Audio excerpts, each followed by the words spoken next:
What's going on, fam? It's Lord Frags here, bringing you my first ever Call of Duty commentary here on this channel. You're watching some Black Ops 3 gameplay, some S&D on, honestly I forget what map this is. I know it's one of the more smaller condensed maps. It's really fun to play, and I'm really enjoying the Black Ops 3 beta so far. I'm enjoying it a lot more than it was Advanced Warfare, considering that I really haven't played a whole lot of Call of Duty in the last 4 years. Or 4 or 5 years, something like that. It's when I've kind of been out of the whole Call of Duty scene. So I'm going to introduce myself a little bit. I'm sorry if I'm kind of all over the place in this commentary. It's been a while since I've been behind the microphone, and I'm trying to make sure that my transitions between topics are kind of smooth and easy going. I don't have to take a bunch of takes of the same audio over and over again. So I'm Lord Frags. My real name's Forrest. I used to run a YouTube channel a few years ago that did a similar thing to what I'm doing right now. It was called Killazilla Gaming, and I just made commentaries and stuff like that. That kind of died out. I kind of got out of Call of Duty after that, and that's back when Black Ops 1 was around. After Black Ops 1, MW3 came out, and that was such like a killer game for me. Not killer as in like good, killer as like it killed Call of Duty for me, because I was not expecting it to be that kind of game.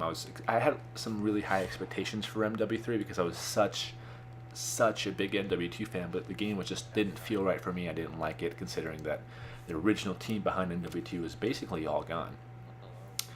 So yeah, that was like a few years ago. So we're at Black Ops 3 now, and that was Black Ops 1, and things have come a long way. I have stayed up to date with some Call of Duties. I bought all of them. I bought Call of Duty Ghosts and Black Ops 2, and even Advanced Warfare. Advanced Warfare in particular, I don't like. It was just the whole jumping thing in that game I really don't like it. I really don't like where they went with that. It's fun, and I like how they changed the game up, but it's just, a lot of people can agree with me that it's just a little too much. It's too much to handle. You got people coming from fucking everywhere, and it's just ridiculous. And when I heard that the double jump was going to be in MW3, or sorry, not MW3, Black Ops 3, that I thought it was just going to be the same fucking thing, but it's not. They did a really good job with this. It's not, air warfare like it was in Advanced Warfare. This is like you're on the ground for most of the time. But you can incorporate the double jump, and it's good. I think they did a really good job, and I really applaud Treyarch for that. When I was referring to like I didn't know how to transition topics, usually this is one of the points right now where I don't quite know what to talk about. You gotta excuse me for that. It's my first video in like fucking forever. I'm trying to make things entertaining for you guys. So we'll refer back a few years ago when I was running my original channel, and I want to talk about how far YouTube and the gaming community has come. So, how far it's come in the last few years. A few years ago in the 2010, 2011, 2012 era, I think that was like the golden years of Call of Duty and YouTube gaming, because things were a lot simpler back then. You don't have as big as it is now. I think the number one YouTube gamer, I think technically it's PewDiePie, but like talking about like Call of Duty and stuff is like I think it's Syndicate. I'm not 100% sure on that. I'm not 100% on top of things like that. But it grew so much. Back a few years ago, Machinima Respawn was still around, and that was still cool.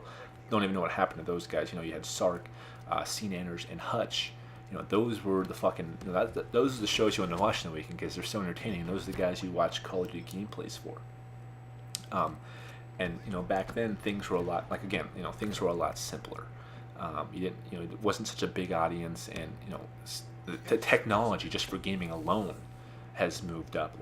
Back in the day, I used to record from a Hauppauge HD PVR, the first one, the original one, and a lot of people are very familiar with that because a lot of people use that, and that was kind of the gold standard for game capturing, was the Hauppauge, because it's one of the only ones that could provide HD gameplay.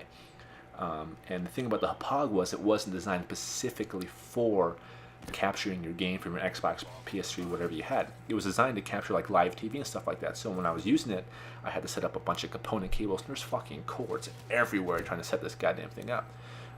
But now you have, like right now I'm capturing on the Elgato HD60, and this thing is tight. Like it's small, compact. It's smaller than my iPhone, and I have the 6 Plus.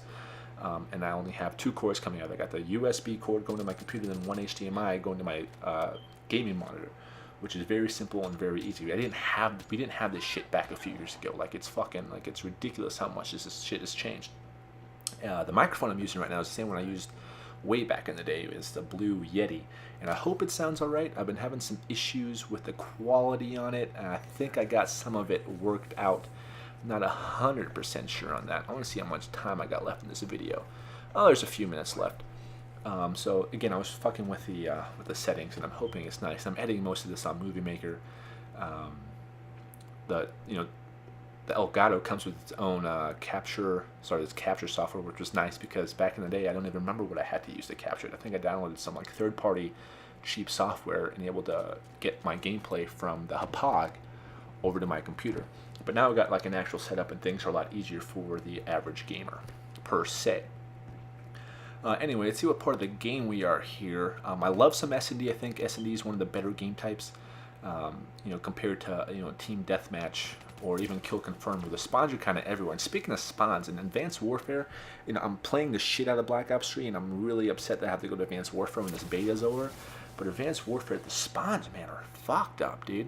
Like, I'd be playing, the whole point of Domination, which is one of my favorite gameplays, is that you can spawn trap, and, sometimes that really pisses people off, but it's part of the game. You're going to spawn by your flag. There's shit, I'll spawn, we'll have two flags, we'll have like A and B or some shit, and then I'll spawn like closer to C, or teams will spawn by an open flag. It doesn't make sense. You're not spawning in their same area, and I think that's where Sledgehammer kind of fucked up on that. And then footsteps. I have some Astro A40s. I just bought the new ones a couple weeks ago, and you can't hear footsteps or shit in that game either. And I know I'm going over stuff that has been old, it's already been talked about, but I've only been getting back into Call of Duty in the last few weeks. But footsteps, like, you can't, like, when I'm playing, when I'm as my character, like, I'm loud as fuck. I feel like there's tree trunks on my goddamn feet, but I can't hear shit from the other team. I can hear the exo movements, I can hear that, but I can't really hear their footsteps. And there's an advantage of it when you're using a headset, but there's not too much of an advantage. And I think that's what Sledgehammer is really going after, is taking that advantage away from gamers, but it's taken away from the whole gaming experience in general, because you want a whole surround sound experience, regardless if you're using your headphones or if you just have a surround sound system in your house.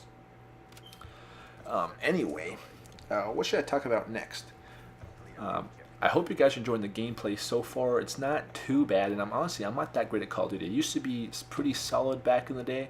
I'm still getting used to these controls, and I'm not quite used to the Xbox One controller yet. I think the Xbox 360 was probably one of the most solid gaming controllers you can fucking get, and I don't know why Microsoft changed that shit. That was just really... Why would you... If there's nothing broken with it, why fucking fix it? I don't know why they did that. I think Microsoft, this whole fucking Xbox One campaign they're doing, has been fucked up since the beginning, and everyone fucking knows that. They shouldn't have... I can do a better marketing thing and help Microsoft out more as me right now than anybody in their whole fucking facility, wherever they deploy it. I can, get one-on-one with the fucking gamers. There's some bullshit that happened in the beginning of this that was just trash, and it's showing in the sales. I think PS4 is selling double. It's fucking double, and that, the PS4 is more powerful. Everyone knows that. That's an easy. Xbox has, each one has its ups and downs. Xbox One being the overall more entertainment system, and I do enjoy that. I like the fact that I get more than one thing out of the Xbox One than just gaming, because I do enjoy my Netflix and other stuff like that. Anyway, guys, the gameplay is coming to an end here. I really enjoy if you like, comment, and subscribe to my videos. It helps me out, and I really want to be making more for you guys. And also, any sort of advice you can give me, coming back into YouTube and getting back into my commentaries. Any advice, anything would help. Let me know what you think of this video, and I will catch you next time.